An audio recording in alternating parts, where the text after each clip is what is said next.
So 24 sensational iDevice tips. Sometimes you might think I would just show you iPhone or tablet, but we've decided to kind of combine them all into one place because many of the things that you can do on the phone, you can do on your tablet.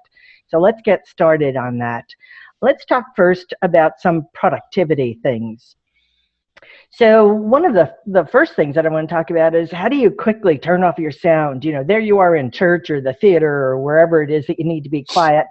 And a lot of times I see people holding down the volume button until it goes all the way down. And that's certainly one way of doing it.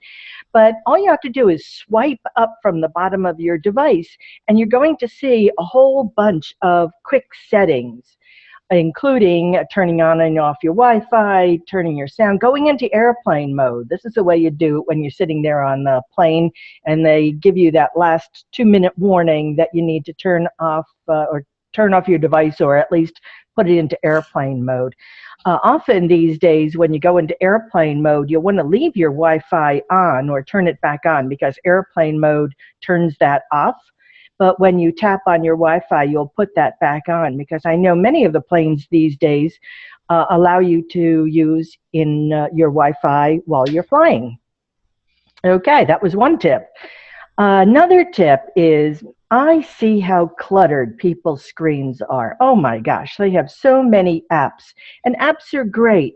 But one of the things you might want to think about doing is creating folders for apps that are similar to one another. So if you do a bunch of games, instead of having a separate app icon on your device for the games, what you would do is combine all those games into one folder or group. Each group can hold 9 apps.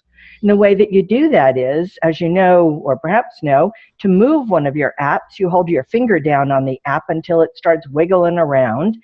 And then once it's wiggling, you drag one app on top of the other app and then just release your finger. And what you'll find is that a folder has been formed, and those 2 apps then are in that folder. You continue dragging all of your apps into the appropriate folders, and when you're finished, then of course you hit the home button to get everybody stop wiggling around.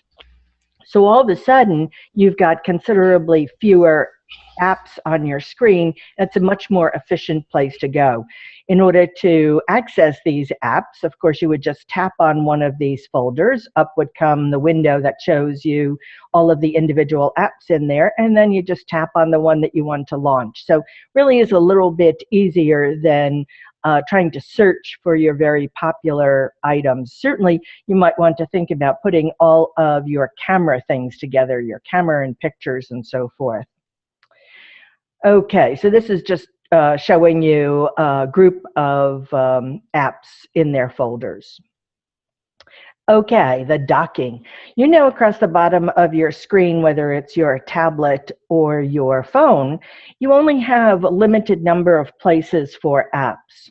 Well, think about, now that you've created all of those folders, think about taking one of those folders or 2 of those folders and dragging it down onto your docking area at the bottom.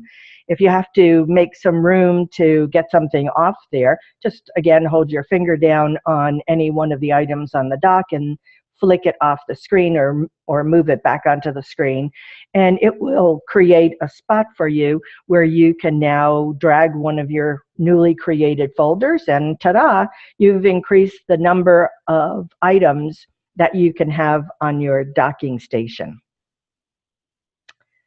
This is kind of funny, talking and not having anybody talk back to me. For 45 minutes, this should be good. Okay. This is an important one. Every time I'm teaching, when I have people double tap the home button, you know the home button is that large button at the bottom of your screen. When you double tap the home button, it allows you to see all of the apps that you currently have running, because you know how you open an app. You tap on it, it opens, you've played the game, you've gotten through the map, you've done whatever it is that you do, you tap the home button and you open something else. Well, that last app that you had open is still running. It doesn't take up much memory. According to Apple, it actually takes up no battery, but it's still cluttery, and it really is, it should be monitored. So pretty much at the end of every day, I double tap the home button, and it shows me looking left to right, and I can scroll just by swiping left or right. I can see all of the apps that I have open. If I don't need an app open any longer, then you just put your finger on the middle of that thumbnail screen and flick your finger up off the top of the screen, and that app now closes. So it's a little bit better for it to be closing apps all the time rather than leaving them open. All right, your phone rings. Maybe it's not a great time for you to be answering the phone. Maybe you have your phone muted, and maybe you're in a meeting and you really can't answer the phone. So you really have two options at the bottom, right? Decline or answer. And so you would normally use one or the other. But there's a third option there over on the right side. And so when you see an incoming phone call, you can swipe up that little phone button, and when you do so, another screen will appear at the bottom, allowing you to reply with a message or remind me later. So reply with a message is the one that we're going to look at right now. Well, what kind of a message would that be? Well, the message is one that you have already in reserve. So on mine, I have working with a client, call you back in a couple of hours. It's just a way of sending a text message to that individual that's calling you. The message is declined, of course. When you do this with the message, the phone call is declined, but you are now sending a text message back to that individual. So you can see on the screen, when I leave, when I get home, what's up. Those are ones that came by default with your phone. You can just tap on any one of those and that message has gone out. But do you see where it also says custom? Although this wouldn't be the time for you to stop and create a custom message, you can access this custom message from here. And just in the next slide, I'll show you where you can predefine these custom messages. So now you're answering a phone call with a message. If you wanted to set these messages up ahead of time, you would go into your settings, of course, and look for phone, and then respond with text. Now, of course, you can't do this on your tablet, but this will help you with your phone and having a little bit better form of communication. Next up is email. On both devices, you're probably doing a fair amount of emailing. Let's see what we can do to help you make your emailing experience a little bit better. You know, I'd like to think, that the up arrow on your keyboard is the Shift key. So when you tap it and you tap your next character, letter, it will be in uppercase, and that's all good. But suppose you wanted to emphasize a word. Suppose you wanted to say, that's wonderful, and you actually wanted the entire word wonderful to be in uppercase. What you would do is, before you type your W, you would double tap that up arrow. That puts the Shift key in a locked position, and now you type the word wonderful. When you're finished with the word wonderful, you tap that Shift key again, and now you're in regular lowercase. How that arrow looks is a little bit hard to say because the different keyboards have a different presentation for it, but it will change in a way that you will know that your Shift key is on. All right, what else can we do? Well, there's special punctuation that I find that the keyboard is a little limiting. Certainly gives me my 26 letters, but very few other additional items. So I know that when I'm typing contractions, it's kind of annoying because there is no apostrophe. But the truth is, there really is an apostrophe. If you hold down on the comma and exclamation key, you will see that an alternate key is there as well. and that's the apostrophe. So you would slide up to the apostrophe, and now you will get an apostrophe in there. If you wanted to do quotation marks, as you can see on the graphic, you would hold down the question mark or the period key, and that would then display a quotation mark. So you probably have been avoiding these because they're really kind of annoying, or hoping that it auto-corrects for you, but now you know where the apostrophe and the quotation mark symbol is. In addition to those, there is under all of the vowel keys, the A, E, I, O, and U, under all the vowel keys, there are special accented vowels. And again, if you hold down your finger on any of these characters, you will see your alternate keyboard. You'll be able to then slide across to the appropriate key that you're trying to insert, and then release. This is going to make it easy for when you're typing the word resume or any other key, or any other word that would benefit from an accent mark. If you hit the shift key before you do this, of course, you're going to be getting those characters in uppercase. In addition to the regular foreign character, the regular vowel keys, there are some consonant keys, such as the N key. If we're doing some Spanish typing and we wanted an ñ on that, we would hold down on the N key and it would present itself. In addition to that, the $ key, if you hold it down, will give you other currencies. So if you're typing something relative to the English pound or the euro, there's where you get those characters.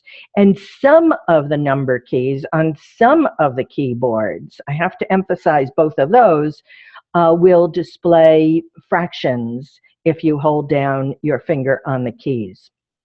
I also should say, before we go on, you may find that some of these are not available on your device. It really depends upon how old your device is and, of course, which device you're using. So look for them and don't be disappointed if you don't have them, but you should have most of these.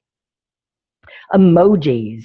I'm sure most of you have your emojis set up. Certainly if you have grandchildren, they've pressured you into coming into the current sense of we need to display emotions in addition to words.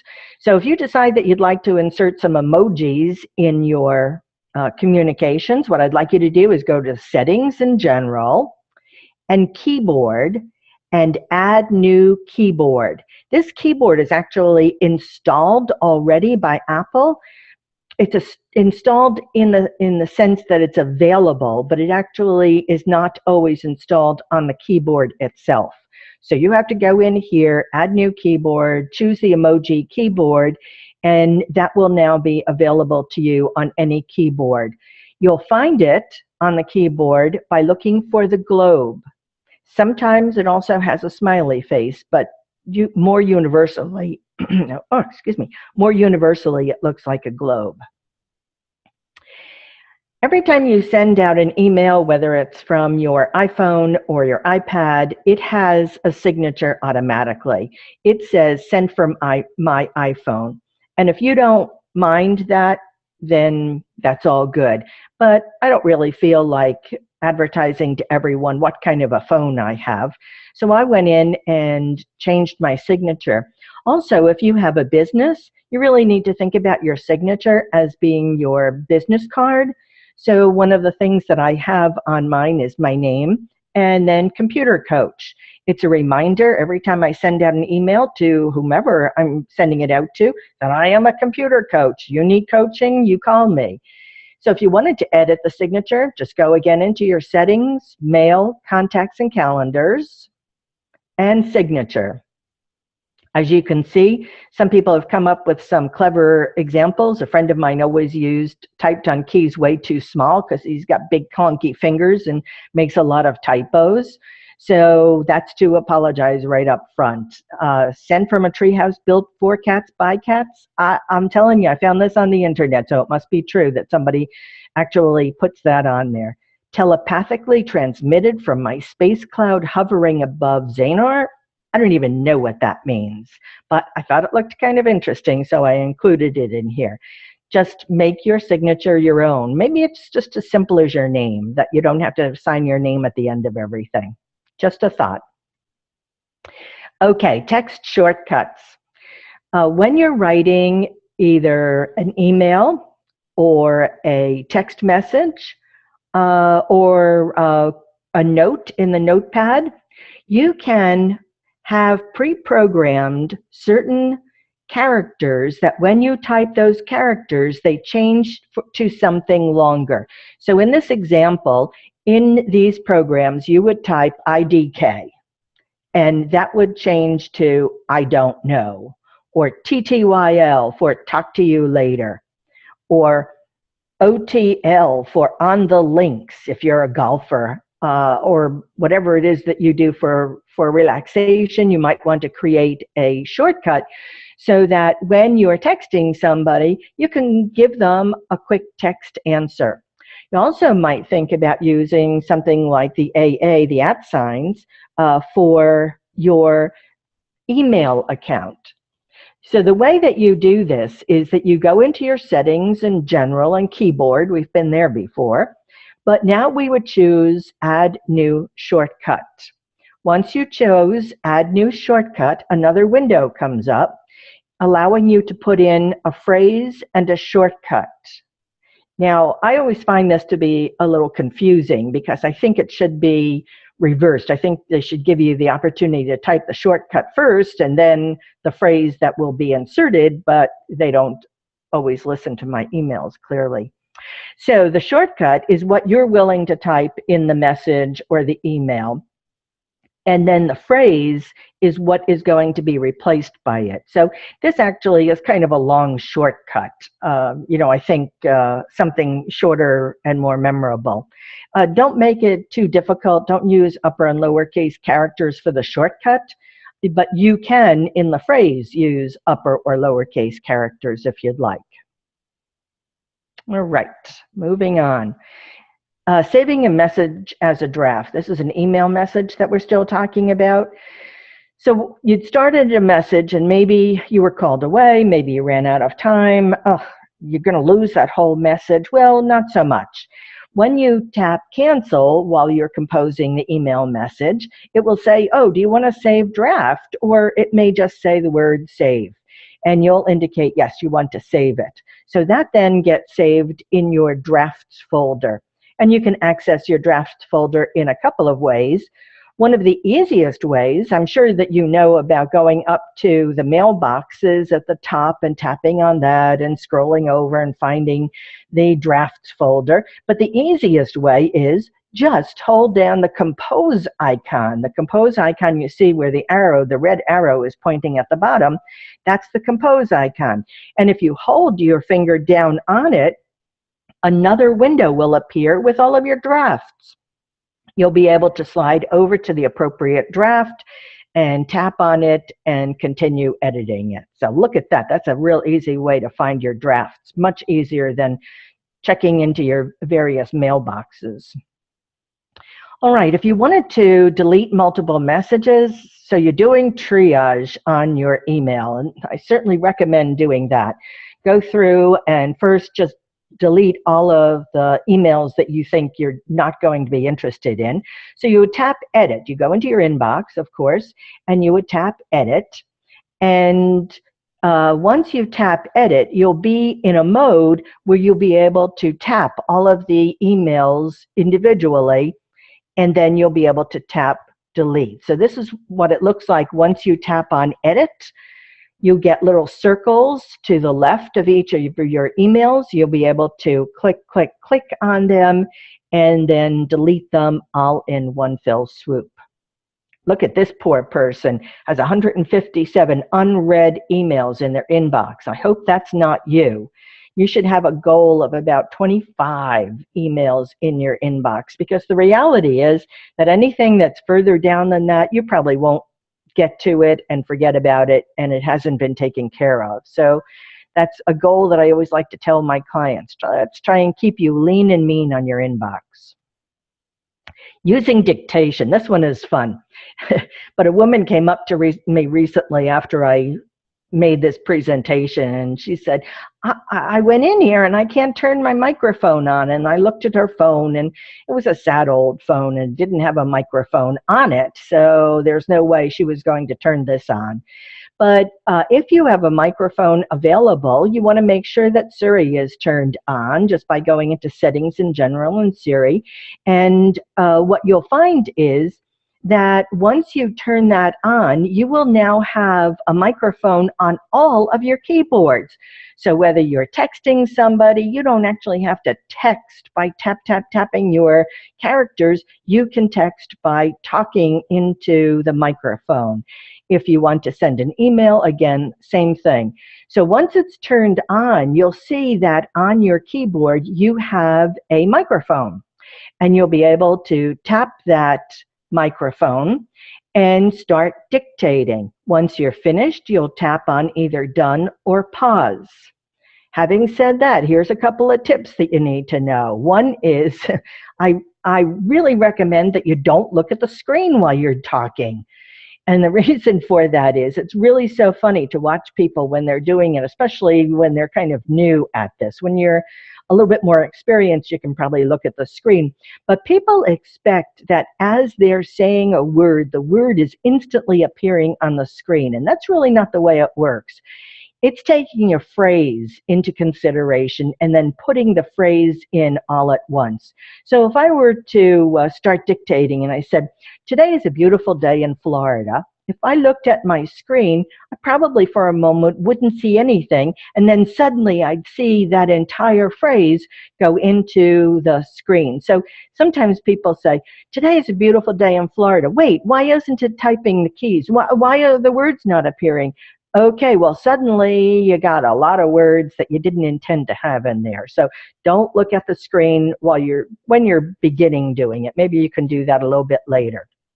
Also, speak clearly, but don't emphasize or overemphasize something. I've often heard people say, all right, now, today the sun is out, and okay, that's just a little bit too much emphasis. Let's just talk normally in this. She understands English. Don't say too much. So just use a phrase or two, or stop halfway through the sentence. Just give it a little pause. It will make it easier for her to catch up with you, and also make it easier for you to make sure that the direction that the sentence is going in is the one you wanted. Take advantage of autocorrect. One of the reasons that it lags behind you is because it wants to know which weather are you talking about. Won't know which weather until you talk about the sun or the rain, and then it will put in the correct weather. So that's one example of autocorrect. And if you're going to put in punctuation, you have to say the punctuation. If you want it to add a comma, you have to say the word comma or period or hyphen, or most importantly, new paragraph. You often have to say new paragraph twice because just like on a keyboard, you often like to hit new paragraph twice so that there's extra space between the paragraphs. And here is a biggie, of course. Everybody needs to proofread what they dictate. It often is not perfect the first time. Okay, let's talk about another part of your device, and this is the camera. This is probably my absolute favorite part of it. Okay, let's talk about autofocus. You know that when you hold up your camera and take a picture, it has autofocused on some aspect of that picture. Lately, we've been seeing that it puts boxes around people's faces to let you know that that's what it's focusing on, and that's okay. But I took this picture from my desk, and I get to sit at my desk and look at the pool and look at all the palm trees and outside. It's really quite delightful. But what you can see in this picture is off to the left, there's a lamp. Maybe you can see it very faintly. Maybe I wanted to take a picture of that lamp. Well, what I needed to do before I took the picture was I needed to tap on that lamp in the picture, and it changed the light source. It changed the way it was viewing the light and using the light. So you can see the two pictures are very different, but now sitting in the very same place 2 seconds apart, I was able to take a picture of that unattractive lamp. So think about Often when you're outside and somebody is in deep shade, you might want to tap on them and change the emphasis of the light. You also might consider putting your flash on as well. Even though it's bright daylight, the flash will help to mitigate the shadow. Okay, taking a selfie. You see people doing this all the time. It's really quite a hoot to watch. But if you haven't ever taken a selfie, the way that you do it is you, in your camera, look for the little picture of the camera with a circle around it or within it. There's a couple of icons that are being used. So I'm not sure which one is being used on your device, but you'd open the camera, you tap to switch to a front-facing camera. You have to be prepared for what you see, because often you're frowning into your camera, so you're not going to see a pretty picture, but just be careful. Don't take a picture of that, and adjust your face, and then tap the shutter to take a picture. When you're taking a selfie, it's often not a bad idea, especially within a group, we were doing this the other day, to turn on your timer. To turn on the timer, because it will allow you either 3 or 10 seconds to get everybody in the picture and get everybody smiling at the same time. So the way that you do this is across the top of your camera app, it has a little clock on it. And when you tap on that, you'll be able to choose either 10 seconds or 3 seconds. There will be a countdown on your screen once you tap that. So from 10 down through 1, and finally it will take the picture. This is really helpful when you're with a group and it takes a while for you to get yourself organized. So check out that timer. Note that HDR auto at the top of your screen, because I'm going to talk about that in a second. And that's where it is. A lot of time people are looking elsewhere. Okay, panoramic mode. This is really fabulous. So there you are at the Grand Canyon, and the vista is amazing. And you take a picture from the left and from the center and from the right.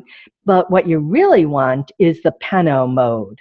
So again, you're in your camera. You see the various modes across the bottom. A lot of times people are trying to move the shutter, the white circle. They're trying to move that left or right. That doesn't move. What you're trying to do is move the choices above it. So you move pano until it is over the shutter, and then you're going to position your camera and tap the shutter to start the picture. At that moment, you're gently, slowly moving your camera from left to right, and specifically, I mean from left to right. On the iPhone and iDevices, it is assuming that you are taking the picture from left to right.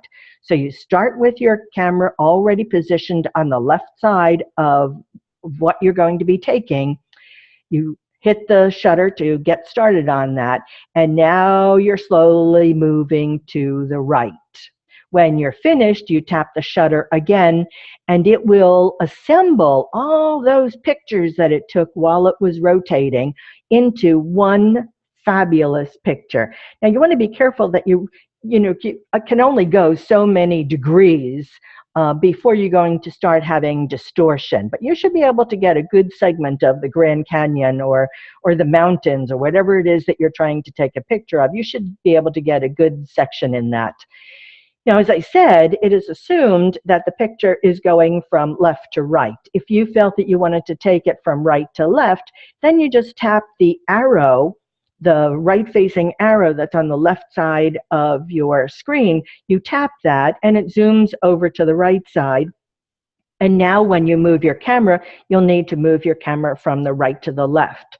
And most times it probably doesn't make much difference which one you use. But suppose you were going from a very light part of the sky to the dark part. You probably want to start on the light side so that your auto shutter is in the correct, is allowing the correct amount of light to come in. If you start on the dark side, it may get too dark coming over to the light and vice versa. So that's why you might want to go from one side versus the other. And you can do vertical panorama. This is a little counterintuitive in that once you open up your camera, you have to turn your camera so that it is in the horizontal orientation, and then you'll be able to shoot the panorama from the bottom up. So there you are at the base of the Empire State Building or the Statue of Liberty, and you wanted to take one of those great pictures of the height of it. Well, you can do that. You'll just need to turn your camera around and shoot it from the bottom up. There is no turning this one around. You can't shoot it from the top down. It's only a bottom up thing. And when you finish, tap done. All right. The burst mode. I love this burst mode. I'll have to show you in a second. I will show you in a second some pictures that I took. But be careful. There are some people in my family that whenever they take a picture, they are in burst mode because they don't recognize it. So their camera is cluttered up with 7 or 8 or 10 of the same pictures. So you just hold the shutter down, because normally when you're taking a picture, it's a tap. It is not a hold. It's a simple tap, and you take one picture. But if you hold the shutter down, it's going to continue to take pictures until you release that shutter. And here's a sequence that we took. We were in, let's see, where is that? Here it is. We were in Colombia, and this very brave guide is there with a crocodile, and he's feeding him some fish. And I wanted to get just that perfect picture. Well, where is that perfect picture? Well, there it is. But I probably would have missed it if this was not in burst mode. Once you're finished with the pictures, you can just delete the ones that you don't want. Actually, within the Photos app at this point, I believe what you do is identify the pictures that you do want to keep, and then when you hit delete, it will delete the balance of them. I think if you're looking for a job and you're in the Columbia area, you could probably have this job pretty soon, because I have to think that this crocodile is going to say any moment. So all I got was that stinking piece of fish, but look what's next to it. I think I could take some more if I wanted. I don't know.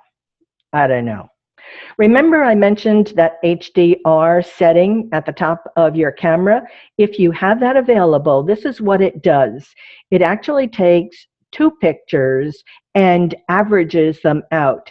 It takes a picture of all of the dark elements, and it takes a picture of all the light elements, and then it puts them together into that third picture. You can see on your screen the left and the right pictures were independent pictures, and then they were combined automatically by your camera into this third picture. So if you're in a situation where there's very high definition, you might want to do this. Here's Oh, I thought that was going to give me another example. Sorry. Okay. I know I had another one. Well, you get the idea. Okay. So you want to send some pictures to your friends via email. Well, you want to be careful because you can only send 5 pictures at a time. These pictures are very large, and they take up a lot of room in transmission. So you'll be able to select, open your Photos app, tap the share option. The share option just says share at the bottom. It might also have any one of these icons that are also sharing. When I work with my seniors, they're often looking at these icons and thinking, that doesn't mean sharing to me, an arrow coming out of a box. But I don't know what you think about it, but that is what is being used to share. So you would tap on share, and then you would tap on each of the pictures up to 5, and then fill in your email message, and away they go.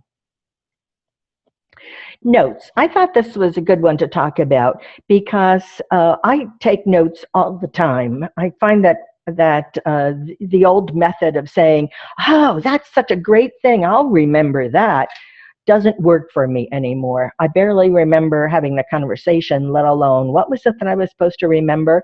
So I use the Notes app a lot. I launched the Note app, and remember those shortcuts that we created before. You can use those shortcuts in your notes if you want. So you tap on the New option, it says the word New, and then you just tap in your note and start writing, or if you've turned on your microphone, start speaking. The first line of the note becomes the title because you're going to be able to see all of your notes in a list. So when we're on our vacations and somebody is telling me about a book or somebody is telling me about an attraction I might want to follow up on, I'll open up my notes and quickly type in or speak in a note.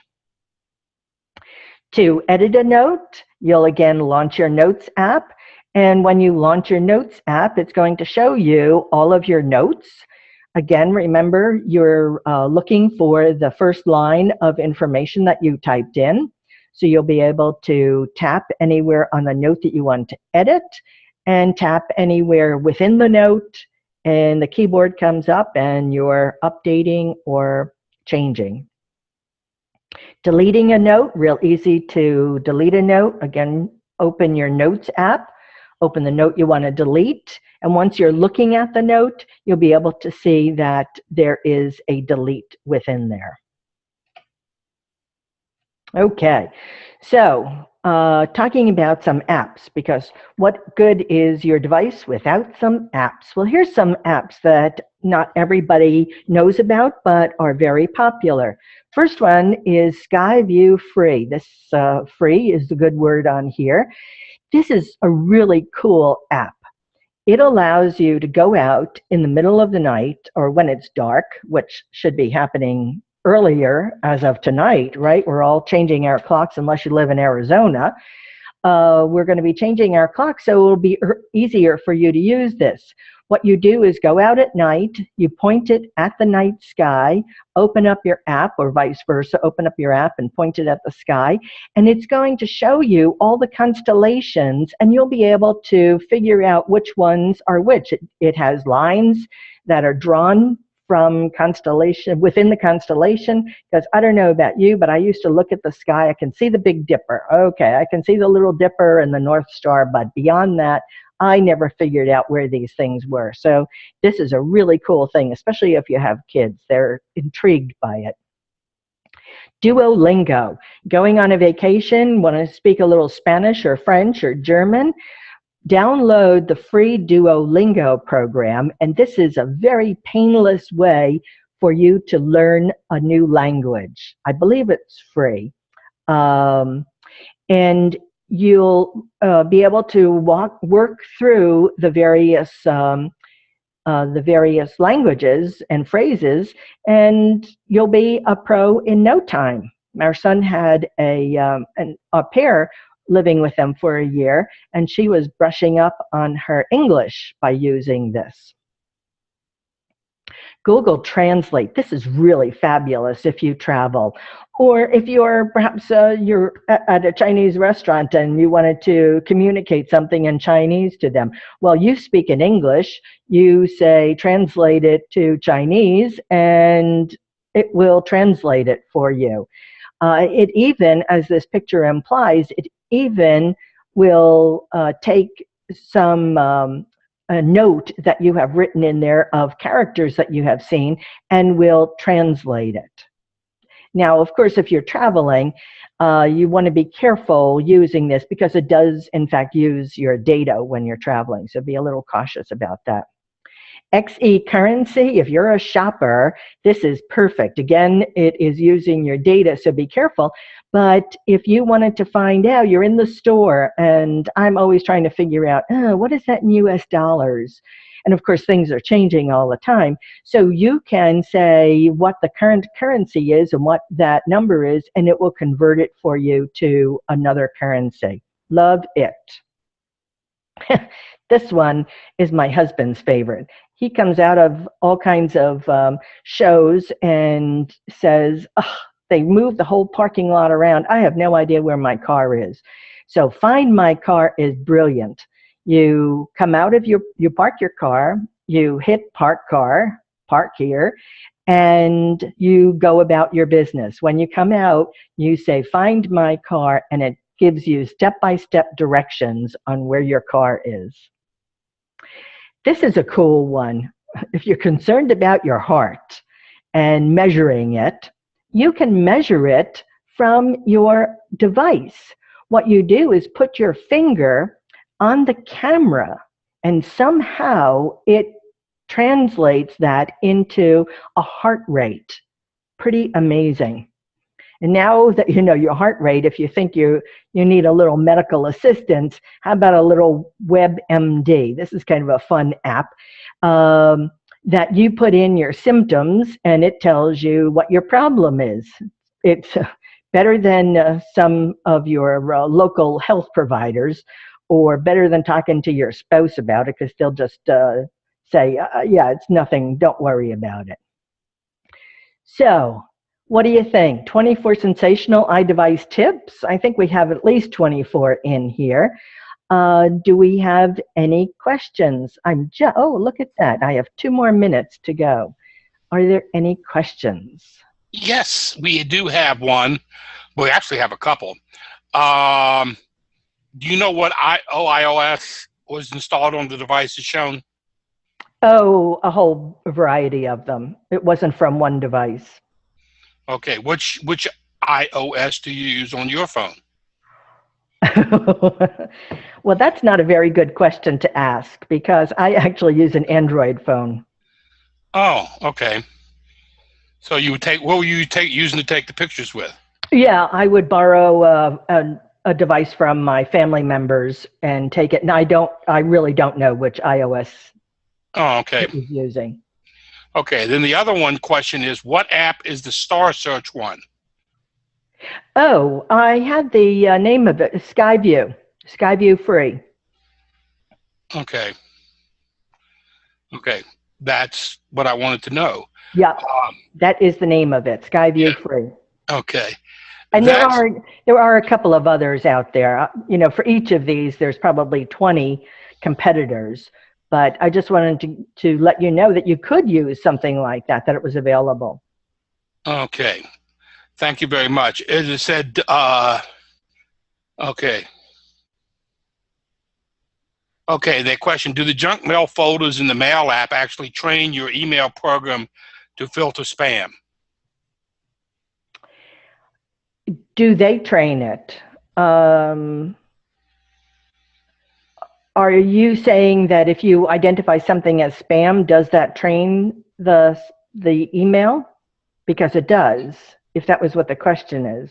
I'm just reading the question as it was typed. Right. I'm assuming, if you put something in the junk and mark it as spam, does the is that learned? Does it learn from that? It is learned. Okay. It should be learned. Sometimes you have to do these things multiple times, because there was a guy here in our community who kept falling into my spam, and I kept saying it's not spam, but I had to do that 3 or 4 times before it really worked. Okay. We have, how do I find an on-screen keyboard? Well, a keyboard comes up whenever you're in a function that requires putting text in. So if you don't have a keyboard, that means that you don't have anything up on your screen that will allow you to type. So if you're filling in a form, you need to tap in an area where you'd be able to type, and then a keyboard would come up. So if you're in your email, of course, you get a keyboard right away. If you're in your notes and you tap on new notes and you tapped within the note itself, a keyboard would appear. So the keyboard only appears when you're in a viable place to type information. Okay, question. Are you able to, does iPhones allow for alternate screen keyboards, or you just have the one keyboard? You can actually have multiple keyboards. Some of them you might have to purchase. There's one that's very popular. It's a swipe keyboard. So instead of tapping, if you were tapping wood, W-U-L-D, instead of tapping W and then going over to O, you start on the W, you swipe across to the next letter, you swipe down, swipe across, and that's an additional keyboard that would be available to you. So there are other keyboards. Certainly there are other language keyboards too. Okay. The question here, is there a way to put my MP3s into my iPhone? Um, So you usually do that through iTunes. yeah, But I think what he's saying is I copied lecture CDs to my firewall plug thumb drive. I would assume you'd have to run them through iTunes to get them in there. I would think so.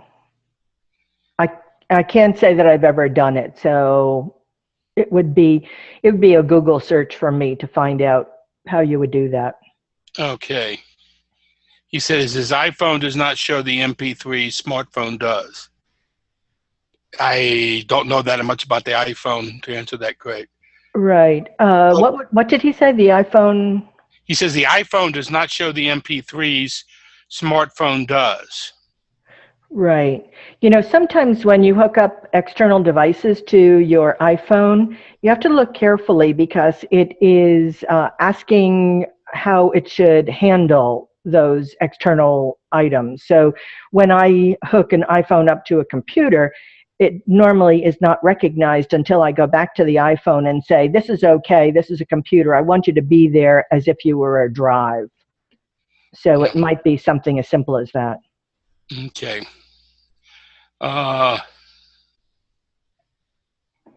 Okay. Okay. Somebody talked about the app is Instaringo. Ever heard of that? I don't know. Instaringo? iStore Go. iStore and Go. No, I don't know. Okay. I have no idea. Maybe that's the app that you have to use. I don't know. Yeah, there are more apps out there than anybody can imagine. Yeah. Okay. Yeah, there are a lot of apps out there, and you just got to try them. Exactly. And most of them are free, or at least they're free to try. And I always, look at the app list and then go to a search and say reviews, whatever the app is, and put in the word reviews. And people be very candid about what they like and what they don't like about it. So you don't have to download it first. Even the reviews within the programs are suspect because many times people will just say good things about it. Yeah. So get out of the app and just do a research. Well, a lot of it, you got websites, CDNet, and a couple that will review the 10 best iPhone phone apps, or the iPhone, camera apps and that type of stuff that will help you. You often have to look at where those websites are and what their agenda is, because often, they're the company that's making the apps that's reviewing how great their 10 top are. Yeah, and the best reviews I found are from friends. Right. For sure. Yeah. So they're the best doing it. And he's trying to say, he said sometimes MP3s work differently on PCs than they do for Macs in different formats. Yeah. And someone suggested you use WireShare for MP3 transfer without iTunes. Okay, well, we're 10 minutes before the hour. We've had a very interesting presentation from Diane, and I want to thank you, Diane. You're welcome. My email address is on the screen. If anybody is interested in contacting me, I'd be happy to reply to any questions directly. And don't forget my book, 100 Amazing Computer Tips.